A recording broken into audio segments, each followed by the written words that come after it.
여러분, 매일 쓰시는 그 AI 비서 있잖아요. 그 심장이 과연 어디서 뛰고 있는지 생각해 보신 적 있으세요? 오늘 우리는 눈에 보이지도 않는 이 작은 칩 하나가 어떻게 세계 경제의 판도를 통째로 바꾸고 있는지 그 거대한 전쟁의 서막을 한번 열어보라고 합니다. 우리가 지금껏 봐온 AI는 사실 거대한 빙산의 일각에 불과해요. 뭐 챗GPT처럼 화려한 소프트웨어 같은 것들이죠. 하지만 진짜 어마어마한 힘은 저 수면 아래, 보이지 않는 하드웨어에 숨겨져 있습니다. 자, 오늘 저와 함께 그 깊은 곳으로 한번 내려가 보시죠. 이런 상상 한번 해볼까요? 만약에 AI 업계 전체가 정말 완전히 잘못된 전쟁을 하고 있었다면요?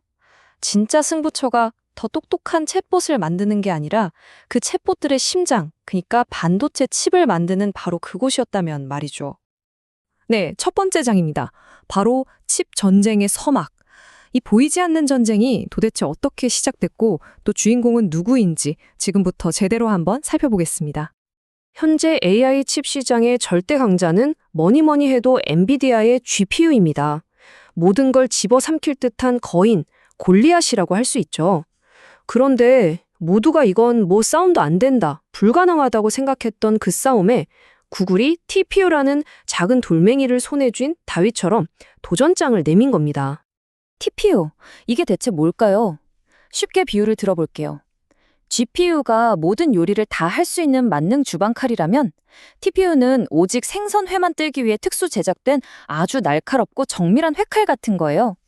그러니까 AI 연산이라는 단 하나의 목표를 위해서 모든 걸 최적화한 구글의 비밀병기인 셈이죠. 이 표를 보시면 차이가 확 들어오죠? 엔비디아의 진짜 무서운 점은 단순히 하드웨어가 아니에요. 바로 쿠다라고 하는 강력한 소프트웨어 생태계. 그러니까 개발자들이 한번 들어오면 빠져나가기 힘든 아주 견고한 성벽으로 둘러싸인 왕국을 건설했다는 겁니다.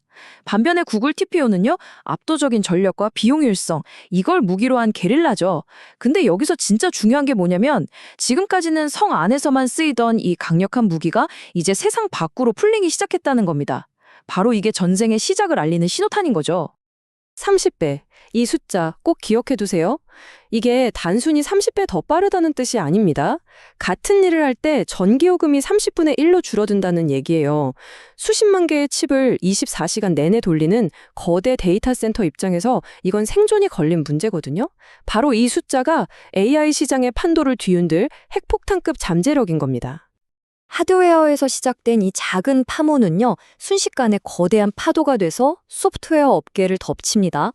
그리고 그 첫 번째 파도를 정면으로 맞은 곳, 바로 AI 시대의 상징이죠. 챗 GPT를 만든 오픈 AI였습니다. 코드레드. 실리콘밸리에서 이 단어보다 더 긴급한 상황을 뜻하는 말은 없습니다.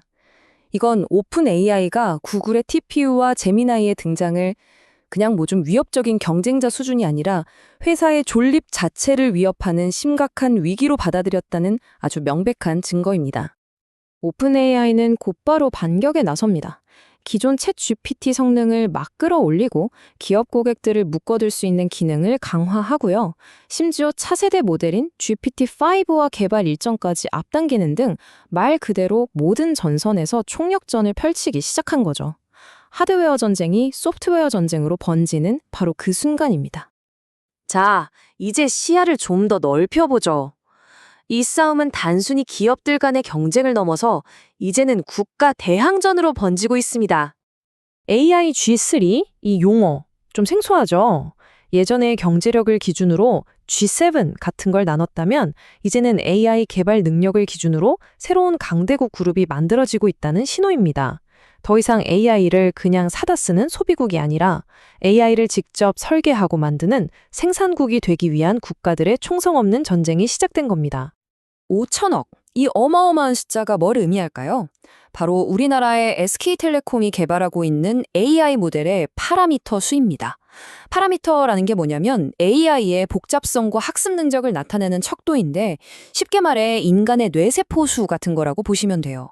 즉, 이 숫자는 GPT-4 같은 세계 최고 수준의 AI를 우리 손으로 직접 만들겠다는 어떤 국가적인 야망의 선언인 셈입니다.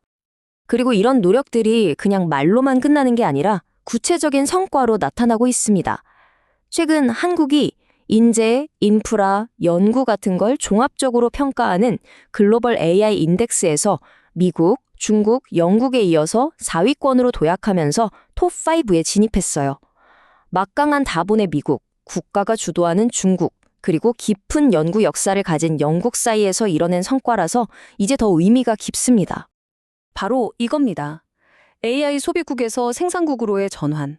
이게 단순히 기술을 수입하던 나라가 수출국이 되는 것, 그 이상의 의미를 가져요. 자국의 데이터와 문화를 기반으로 한 AI를 직접 만들면서 AI 주권을 확보하는, 그야말로 국도의 운명이 걸린 중대한 변화라고 할 수 있습니다. 이 거대한 흐름은 마침내 우리 한 사람 한 사람의 삶, 바로 직업의 미래에까지 영향을 미치게 됩니다. 자, 이제 오늘 이야기에서 가장 중요한 개념이 나옵니다. 바로 JX, 즉 직업 전환입니다. 많은 사람들이 AI가 화이트 칼라 일자리를 빼앗을 거라고 두려워하잖아요. 근데 현실은 정반대일 수도 있다는 겁니다.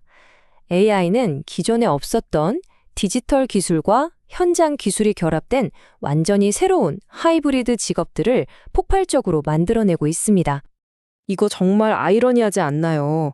최첨단 AI 시대에 가장 각광받는 직업이 코딩하는 프로그래머가 아니라 전선을 만지는 전기 기술자라니요.